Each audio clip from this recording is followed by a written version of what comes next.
Hello, welcome to this KinetiGait Troubleshooting tutorial. This video will outline the solutions to the most common troubleshooting scenarios while operating KinetiGait. This video will cover two main topics: errors that occur during collection that can prevent data from processing, and errors that occur during collection that result in a poor 3D output. To begin, we will cover errors during the collection procedure that can prevent data from processing. We will first focus on environmental considerations. 3D data can only be processed if a subject is walking or running on a treadmill. Recording a trial without a subject will result in the 3D processing crashing. A subject also not standing appropriately during the static trial, such as without their arms raised, can also result in a 3D trial crashing during processing. Finally, movement in the foreground, such as someone moving in front of the camera, can also result in a failed trial.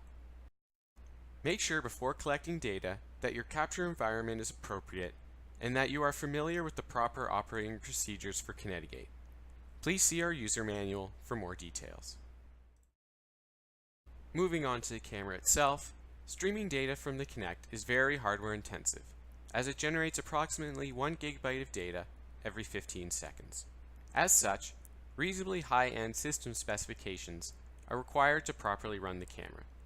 The minimum system requirements specified by Microsoft are shown here.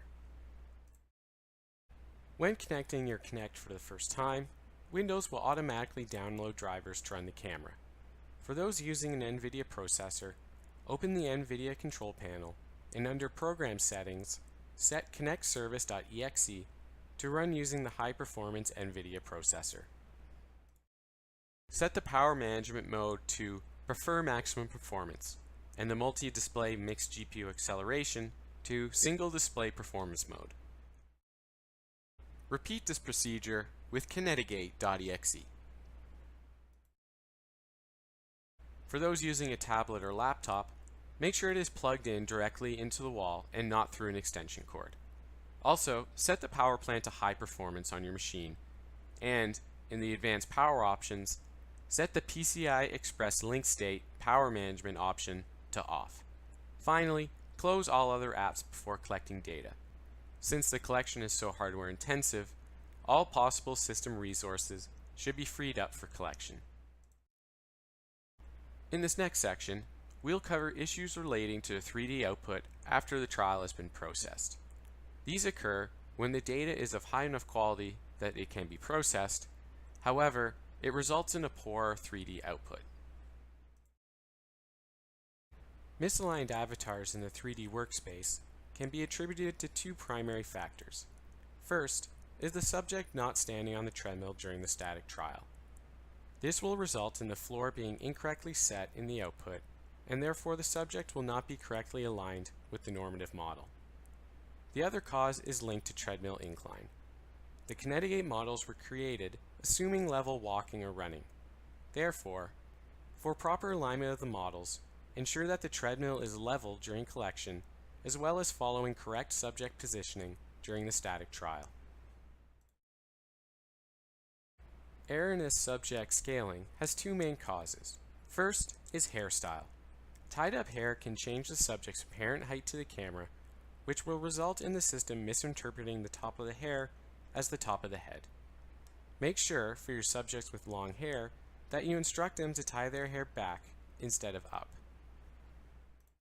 The second main cause is objects close to the subject's head during the static trial.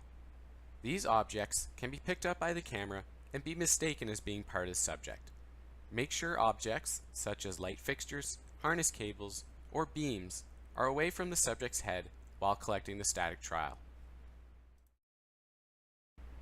A poor synchronization to the normative model, or a choppy output, is related to the camera dropping a large number of consecutive frames as opposed to sporadically dropping frames. This will result in an output such as can be seen here.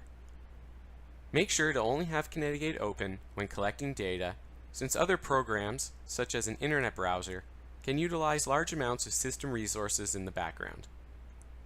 Also, follow the steps outlined in the low frame rate section of this video to achieve the optimal frame rate for your system. Feet disappearing in the 3D output is primarily related to the camera position and tilt. Cameras that are not centered will typically lose one foot on a consistent basis due to the trail leg occluding the camera's view of the landing leg. Ensure your camera is centered with respect to the treadmill belt for optimal results. Also, for cameras that are positioned closer than 1 meter to the back edge of the treadmill, it may be necessary to tilt the camera down approximately 15 degrees to gain a better view of the feet. However, poor detection of the feet may also be related to the subject's gait pattern instead of camera placement. Due to the single camera vantage point, the camera may not be able to see the feet for subjects exhibiting a pronounced crossover gait pattern. A subject appearing tilted in the 3D output is a direct result of the subject's posture during the static trial. Make sure the subject is standing square with their heels and arms parallel to each other and aligned perpendicular to the long axis of the treadmill. A crooked posture during this step will result in the tilted 3D output shown here.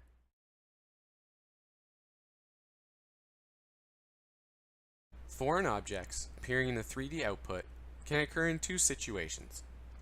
First is bringing an object into the field of view in close proximity to where the subject is going to be running after capturing the empty scene. An example of this could be wheeling a chair into the field of view or having someone walk in and stand by the subject while collecting data. The second situation is related to treadmill shape and the static pose. If there is little separation between the subject's hands and the treadmill arms, it's possible some of the treadmill may not be removed in the 3D output. Modify the static trial procedure for the middle pose so that there is separation between their hands and the treadmill arms. This can be achieved by either having your subject stand further back on the treadmill or having them raise their arms slightly. Thank you for watching this video on KinetiGait Troubleshooting. We hope it will help you resolve any issues you may face while using the software. For additional information, please see our user manual or contact KinetiGait support.